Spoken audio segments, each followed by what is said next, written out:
What is up, everyone? Mr. Octagonal here from Octagonal Gaming. Now, this is the Selection Sunday show, or whenever I upload this, I guess, for the NCAA 2K series. I was going to upload Conference Championships, but I decided let's just get right to the meat. Let's get right to the tournament. So we're gonna have 4 college basketball and analysts make predictions. We have All-American predictions. We have 1-seed predictions. Then we're gonna see the actual bracket.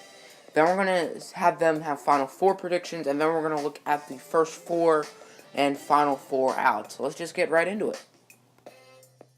Alrighty, so looking at the All-American predictions, everyone has Darshim, the Dream, Bang Bang Brooks, making the All-NCAA first team. We also have 2 Devontae Grahams, 1 Jalen Brunson, and 1 Trae Young. That is for guards. At forwards, we have 3 DJ Hogues, 3 Miles Bridges, 1 Mikal Bridges, and 1 Michael Porter. And then at center, we have 3 DeAndre Aytons and 1 Marvin Bagley. Even though Marvin Bagley isn't a true center, he did play a little bit of center this year. And I guess there weren't many great options at center like there were at forward. As you can see, plenty of talented players at the forward positions. There are good centers, but not a lot worthy of making the All-NCAA first team other than Ayton. So that's why Bagley got a vote there. Darshim, he's had an actual magical season with the Seminoles, and he deserves to be a first-team All-NCAA member. So now we have our 1-seed predictions. Everybody has Virginia being a 1-seed. Everybody also has Kansas being a 1-seed, just Kansas is a little more scattered. We also have some mixed predictions for Michigan State, Texas A&M, Villanova, and 1 Duke. So the battle for the 1-seed is certainly going to be interesting. Other than Virginia, there's not really a lock for a 1-seed, so it will be interesting to see who gets it over some of the other teams. So without further ado, let's get right to the official bracket. So we're going to be starting with the South. Our first 1-seed is unsurprisingly the Virginia Cavaliers. They had a great season. Kyle Guy, Isaiah Wilkins was phenomenal. Ty Jerome was good. And they're going to be playing the winner of LIU Brooklyn and Texas Southern. Both those teams won their conference tournaments.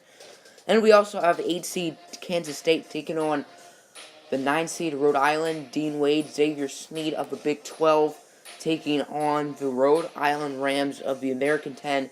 That should be an interesting matchup. One of these 5 teams, I guess, is going to be going to the Sweet 16. Of one of those 5 teams making it to the Sweet 16, they will play the winner of this little mini group. We have Alabama taking on Murray State. Murray State just won their conference. Meanwhile, Alabama of the SEC had a very solid season. Colin Sexton had a great year.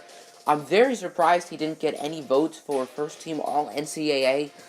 I'm not saying he should be first-team All-NCAA, but that is a little surprising. And on the other game, we have number 5 Purdue taking on number 12 UConn. Number 5 may be a little low for Purdue, but they did cool down after a hot start. And UConn of the American Athletic Conference, they did not have a great year, but they did go pretty far in the conference tournament. So the winner of these 4 teams will make it to the Sweet 16 as well. Alrighty, now you have number 3 Michigan, led by Mo Wagner, Muhammad Ali Abdur-Rahman, and many others. They're going to be taking on number 14 seeded New Mexico State. And New Mexico State, who just won the WAC, they're a very underrated squad, and they certainly have a chance to get by Michigan and be a Cinderella in this tournament. So obviously I'd be a little surprised if they beat Michigan, but that's certainly an upset pick that many people can make. And the winner of those 2 will take on either Clemson or Penn State. Clemson had a very surprisingly good year, especially losing Jerron Blossom game. Penn State, led by sophomore Tony Carr, they're a very solid team. Also not a basketball school, as Clemson and Penn State are both known for their football, are going to be taking on each other in the tournament, and one of them will at least make it to the round of 32. Winner of these 4 teams will make it to the Sweet 16. And the last 4 teams we have on the South bracket, number 2 Cincinnati. They've had a very solid year, led by Jacob Evans, Gary Clark, and company. They're going to be taking on the Iona Gales, who just won their conference this week. And those 2 teams will take on either Tennessee or Louisville.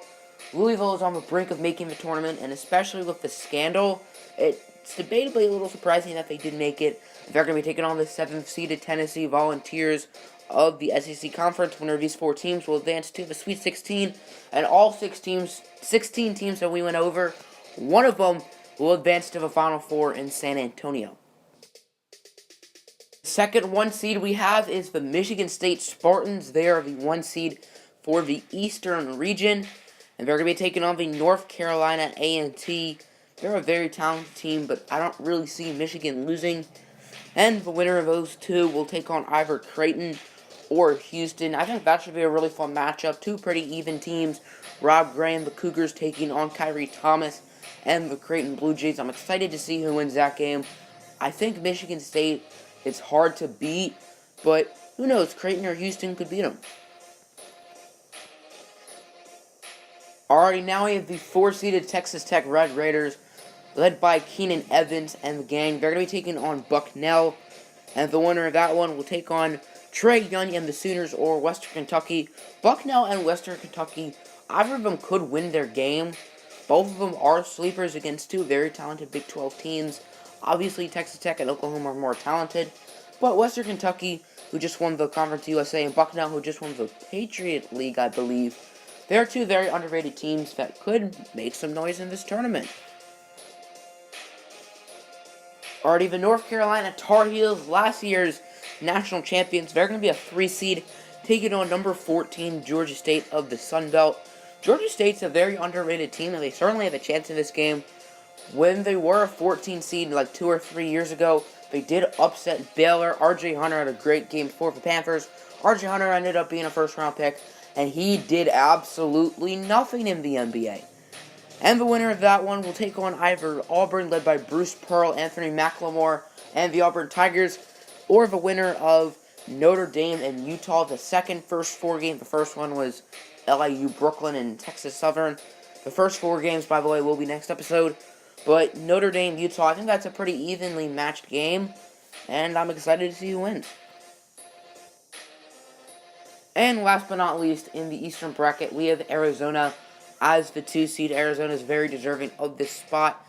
It would be very interesting to see an Arizona-Michigan State rematch, as they did play against each other here on my channel. And that game went down to the wire with Michigan State barely winning. I don't know if that's a difference of Michigan State being a 1 seed and Arizona not being a 1 seed. But Arizona will take on CSU Fullerton. And the winner of that one will take on either Loyola Chicago, who just won their conference tournament, the Missouri Valley Conference, or the TCU Horned Frogs. The Horned Frogs very well could upset Loyola Chicago, but Loyola Chicago is a very talented, underrated team, so I could see either one of those 2 teams winning this game.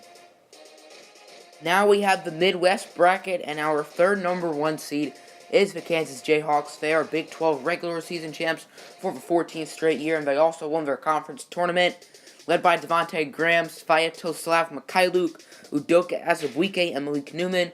They're going to be taking on UNC Greensboro, the Spartans, I believe. And the winner of that game will take on either USC or Missouri, 2 very underrated teams. Michael Porter had an absolutely great year for Missouri. And USC, they're a very underrated team. Benny Boatwright had a solid year. Jordan McLaughlin and a number of other players played well for that squad.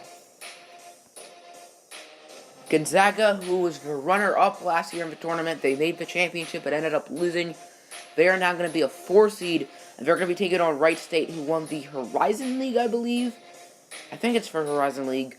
And they're going to be taking on either Kentucky or Florida Gulf Coast. Kentucky, one of the most prestigious schools in all of college basketball. They're not as talented as they usually are, but they do have some very good players like Shea, however you say his name, Gilgeous Alexander, Kevin Knox, Quade Green, and they're going to be taking on Florida Gulf Coast, a team known for being a Cinderella in the tournament. They were a 15 seed a couple years back and defeated 2 seed Georgetown, so they could beat Kentucky. Now we have the Xavier Musketeers as a 3 seed. Maybe the committee did them a little dirty. They're going to be taking on Stephen F. Austin. Stephen F. Austin's a very talented team, and they could have a chance of winning this game. But I do think Xavier's a little bit too good. Trevion Blewett and the Musketeers will be taking on either Nevada, led by the Martin Twins, and Jordan Caroline. Nevada could make a run. Like, they have a lot of talent. They could seriously go far in this tournament.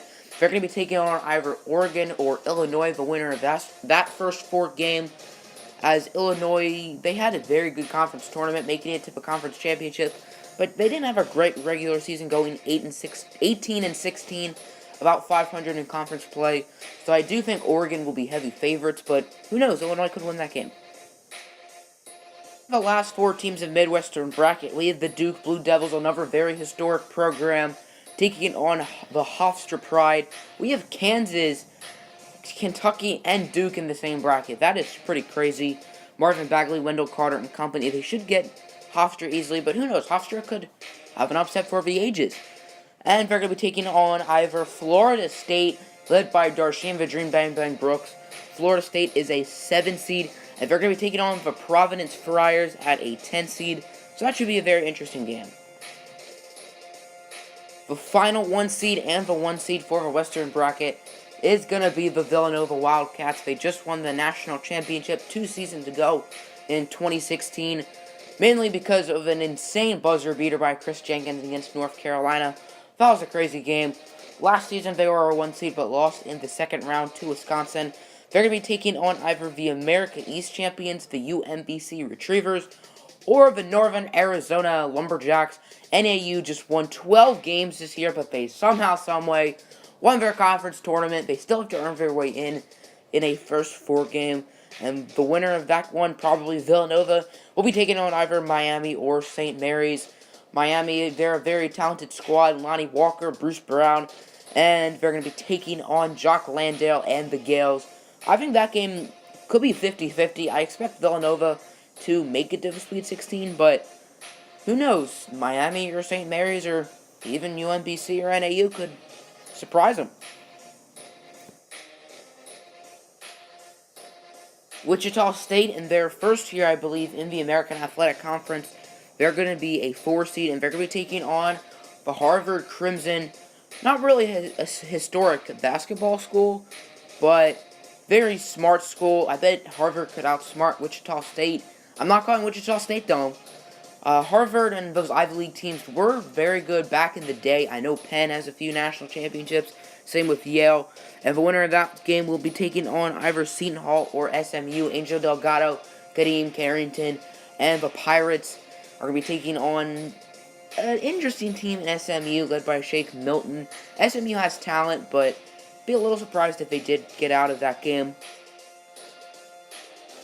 And we have West Virginia at number 3, led by some very talented players, Javon Carter, Dexter Miles, Sagava Kanate, and they're going to be taking on 14 seed Radford. Radford is certainly going to be the underdog in that one, and I expect West Virginia to win, but who knows, Radford could be a surprise. And the winner of that game will take on either Ohio State or South Dakota State. South Dakota State could very well upset the Buckeyes. The Buckeyes are very gullible here. And that one, I don't really want to say it's 50-50. It's obviously more likely Ohio State wins, but the Jackrabbits could make some noise in this tournament. And the final 4 teams in the Western bracket and the final 4 teams in the tournament, number 2 seeded Texas A&M. They had a phenomenal year. Ended up winning the SEC championship over Kentucky. DJ Hogue, Robert Williams, Tyler Davis, J.J. Caldwell, Amon Glider. They all had a great year. Many people think Texas A&M should be a 1 seed. So Texas A&M fans are certainly a bit disappointed. They're going to be taking on Toledo, and the winner of that one is going to take on Aaron Holiday, Jalen Hands, and the UCLA Bruins, or Jalen Adams and St. Bonaventure Bonnies. Now we have some Final Four national championship predictions from our analysts. We have 3 picks for Virginia. Virginia is very good. 2 picks for Arizona, 2 picks for Kansas, 2 for Villanova, 2 for Texas A&M, and 1 for a few other teams, Michigan State, Texas Tech, Gonzaga, and Purdue. And for champions, Ernie has Arizona, Jay Williams and Joe have Virginia, and Jay Billis has Kansas. First 4 games for 11 seeds. Next episode is going to be Oregon, Illinois, and Notre Dame, Utah. We're also going to recap the 16 seed games, and the first 4 teams out were Butler, Baylor, NC State, and Arizona State. They're all going to be 1 seeds in the NIT tournament.